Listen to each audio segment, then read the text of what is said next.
Hi అండి, నమస్తే. Welcome to Mahija Reddy vlogs. ఈరోజు నేను మీకు కుంకుమ తయారీ ఏ విధంగా చేసుకోవాలి ఇంట్లోనే అన్నది చూపించబోతున్నానండి.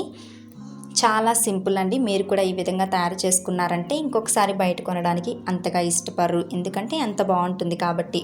ఇక్కడ నేను దీనికి బేకింగ్ సోడా తీసుకున్నాను, కోకోనట్ ఆయిల్, అలాగే లెమన్, టర్మరిక్ పౌడర్. ఇక్కడ 4 టేబుల్ స్పూన్ల టర్మరిక్ పౌడర్ వేసుకుంటున్నానండి.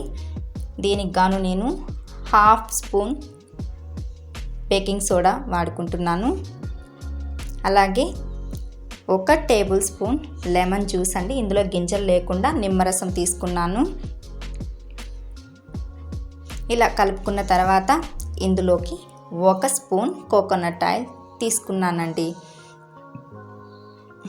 ఈ విధంగా 1 స్పూన్ కోకోనట్ ఆయిల్ తీసుకుంటున్నాను.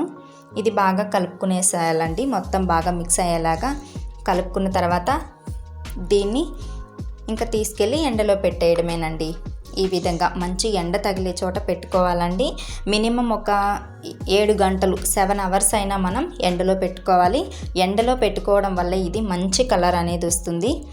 మీకు కలర్ ఇంత అవసరం లేదు, ఇంకా తక్కువగా కావాలి అనుకుంటే మనం తీసుకున్నటువంటి లెమన్ జ్యూసు, బేకింగ్ సోడా, అలాగే కోకోనట్ ఆయిల్ అనేది క్వాంటిటీ తగ్గించుకుంటే మీకు కావాల్సిన కలర్ అనేది వస్తుందండి.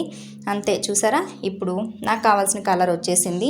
దీన్ని ఇప్పుడు నేను జల్లెడలో వేసుకొని జల్లెడ పట్టించుకునేస్తున్నాను. అంతే అండి, మన కుంకుమ తయారైపోయింది. చూసారా, చాలా సింపుల్ కదా. మీరు కూడా ఈ విధంగా తయారు చేసుకోండి. అలాగే మన వీడియోస్ ఫస్ట్ టైం చూస్తున్నట్లయితే please subscribe my channel. Latest update కోసం పక్కనే ఉన్న బెల్ ఐకాన్ క్లిక్ చేసుకోండి. Thank you so much for watching.